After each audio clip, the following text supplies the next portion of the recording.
नहीं, मैं तो अपने विश्लेषण पे कायम हूँ।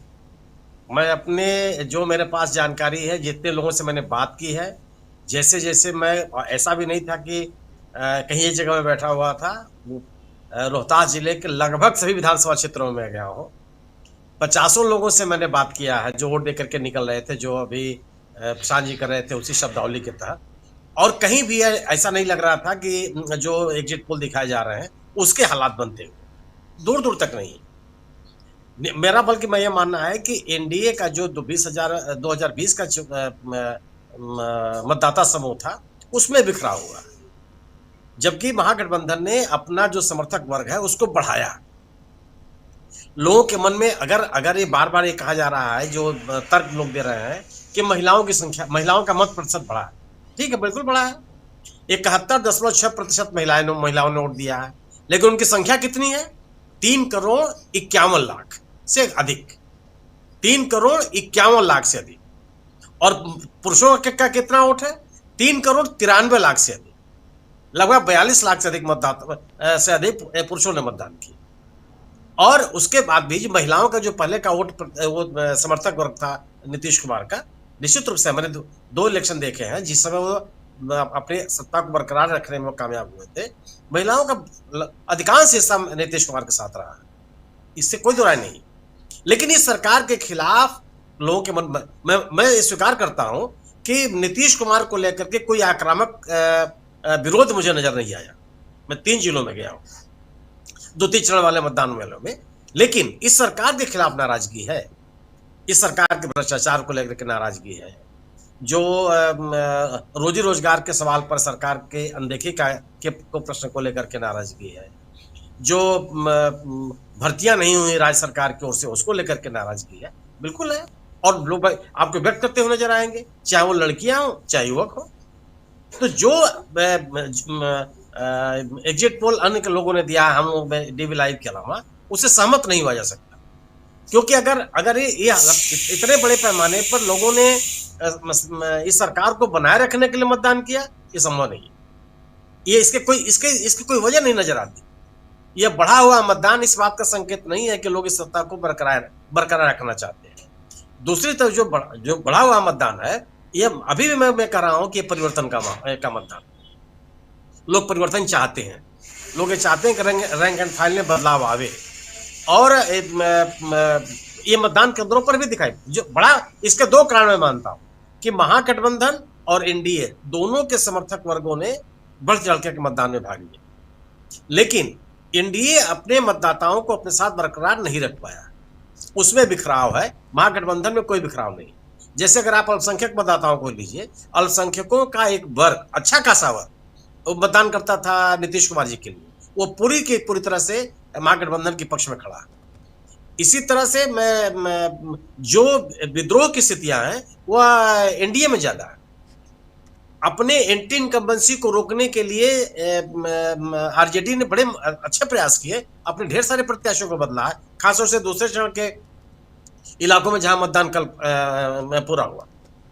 तो कोई वजह नहीं बनती है कि आप इस तरह का चुनाव परिणाम आवे। और अगर आप मेरा अपना मानना यह है, जो मैंने मतगणना स्थलों पे जो स्थितियां हमने देखी हैं, जिस तरह की तैयारियां राजनीतिक दलों की हैं, पहले चरण के मतदान वाले इलाकों में जिस तरह की सतर्कता राजनीतिक दलों ने दिखाई है, और वो लगातार बनी हुई, अभी भी बनी हुई, वह मतदान केंद्र को छोड़ के नहीं गए।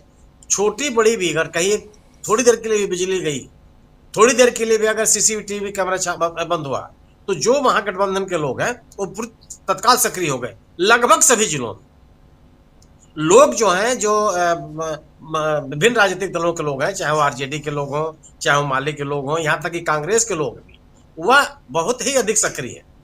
अगर आपने तंत्र के माध्यम से चुनाव परिणाम को प्रभावित करने की कोशिश की, मुझे नहीं लगता कि बिहार के लोग इसको बहुत आसानी से स्वीकार करें। वो स्थिति बनेगी नहीं। और मतदान को लेकर के, चुनाव प्रक्रिया को लेकर के, चुनाव की में प्रक्रिया में तंत्र के हस्तक्षेप को लेकर के लोग बहुत जागरूक हैं। छोटी छोटी बातों, अब बिहार में रह करके आपको महसूस होगा कि हर बात के लोग तत्काल निर्वाचन आयोग से संपर्क कर रहे हैं, और स्थानीय स्तर पर जिला निर्वाचन अधिकारी को उस पर तत्काल प्रतिक्रिया देनी पड़ रही है। ये नहीं है कि एक आपने इस मनोवैज्ञानिक माहौल के बावजूद भी कहीं से लोग अपने आप को बैक फुट पर कर लिए हैं कि अब तो ठीक है, पूरा का पूरा माहौल एनडीए के पक्ष में है। महागठबंधन के लोग बहुत ही सतर्क हैं और आम आदमी सतर्क है। कल मैं आज दिन में मैंने कई जगहों पे बात किया, रोहतास जिले में ही, कि भाई अब तो ये एग्जिट पोल आ गया, आप इसको कैसे लेते हैं? आप लोग मान लेते हैं किस तरह का एनडीए की सरकार बन रही है। 10 लोगों से अगर मैंने बात किया है राजीव जी, तो एक आदमी नहीं कहा कि हम इस एग्जिट पोल से सहमत। एक व्यक्ति ने नहीं कहा, क्योंकि वो तो हमने जिन लोगों से बात की, मैंने पहले उनसे पूछा कि आपने मतदान किया है कि नहीं किया। उसके बाद उसमें से कुछ लोग तो ऐसे मिले जिन्होंने, उनकी भी संख्या कम थी, 3-4 ही ऐसे लोग थे जिन्होंने उस एग्जिट पोल को नहीं देखा। और जागरूक लोग, तो अगर मैं एक मीडिया जगत से जुड़े हुए व्यक्ति से मैंने कल आज सुबह पूछा कि एग्जिट पोल आया कैसे लेते हैं, अब जो वहीं के निवासी हैं, उन्होंने कहा कि एग्जिट पोल तो नहीं, यह परिणाम तो नहीं आ सकता। अगर यह परिणाम आता होता तो कम से कम इस सड़कों पे दिखाई पड़ता, लोग ये मान के चलते कि इंडिया के खिलाफ कोई विरोध नहीं है। किस बिना पर आप इस परिणाम को आप ला सकते हैं? कौन से आधार है? मुख्यमंत्री के चेहरे के रूप में जो भी तेजस्वी बार बार कर रहे हैं कि सर्वाधिक लोकप्रियता, और ये आंकड़ों में भी आया है कि सबसे ज्यादा लोकप्रियता तेजस्वी की है, नीतीश जी दूसरे नंबर पर है, अन्य कोई व्यक्ति उनके टक्कर का नहीं है जी। जंगल राज की जो आप बात बताते हैं, जंगल राज का लोग ठिकरा तेजस्वी यादव पर फोड़ने के लिए तैयार नहीं है कि उस जंगल राज की जिम्मेदारी किसी तरह से तेजस्वी के ऊपर है। तेजस्वी यादव ने या महागठबंधन ने जो अपने कार्यक्रम, जो अपने वायदे, जो चुनावी घोषणाएं की, वह लोग स्वीकार करने के लिए तैयार है। उसे बहस चलाई गई, खूब बहस चलाई गई कि जो तेजस्वी यादव कह रहे हैं कि प्रत्येक परिवार के एक सदस्य को हम नौकरी देंगे, तो कहां से लाएं? बाकायदे एनडीए के लोगों ने इसको चलाया कि यह इम्प्रैक्टिकल है, अव्यवहारिक है, राज्य सरकार के पास इतने संसाधन नहीं है। लेकिन लोगों के बीच में विमर्श में है कि एक ऐसा आश्वासन है जिस आश्वासन पे भरोसा किया जाए या न किया जाए, लेकिन मौका दिया जाए। एक मौका देने के में कोई ऐतराज किसी को नहीं हो सकता। तो जन सामान्य भी, बिहार जब आज भी हमने बात किया, जन सामान्य भी इसको स्वीकार करने के लिए तैयार नहीं। भारतीय जनता पार्टी का समर्थक है, भारतीय जनता पार्टी के लोग इसको मानेंगे जी। दूसरा एक महत्वपूर्ण कारण मैं भी मानता हूं इस बदलाव के पीछे, कि भारतीय जनता पार्टी को लेकर के राज्य में कोई आग्रह नहीं दिखाई पड़ा मुझे कि भारतीय जनता पार्टी का नेतृत्व, भारतीय जनता पार्टी के नेतागण या भारतीय जनता पार्टी की केंद्र की सरकार को लेकर के यहाँ के आम मतदाताओं में कोई उत्साह हो, वो मुझे कहीं नहीं दिखाई पड़ा।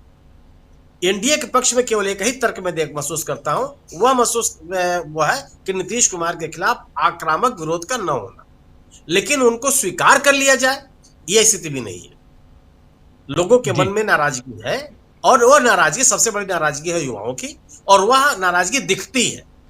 ऐसा नहीं कि आप अनुमान करेंगे, अगर किसी पढ़े लिखे लड़के से आप बात करेंगे तो खुल के बोलता है कि नहीं, यह सरकार कम से कम रोजी रोजगार के लिए कोई प्रयास नहीं कर रही जी। भारतीय जनता पार्टी के जो तरीके रहे हैं, सांप्रदायिक ध्रुवीकरण, वह मुझे कहीं नहीं दिखाई पड़ा। मैं ऐसे इलाकों में भी गया हूं, रोहतास जिले के, जो अल्पसंख्यक बाहुल है, जो रोजा के इलाका कहलाता है, वहां भी स्थिति नहीं थी कि लोग अल्पसंख्यक समुदाय को देख करके कोई पोलराइज हो रहे हैं। तो किस बिना पर आप ले जाएंगे? किस बिना पर इस तरह का समर्थन मिल जाएगा? जो अति पिछड़े कहे जाते हैं उनमें बिखराव है, जो एक बड़ा समूह तैयार किया था नीतीश कुमार जी ने दलितों का भी, उसमें बिखराव है।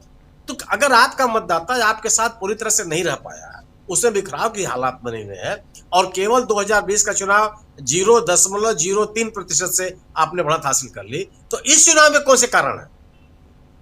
और 2024 के चुनाव में भी महागठबंधन ने एनडीए को बड़ी सफलतापूर्वक चुनौती दी, जहां 2014-2019 में कोई सफलता उसके पास नहीं थी, और मजबूती के साथ अपना जन समर्थन उसने हासिल किया।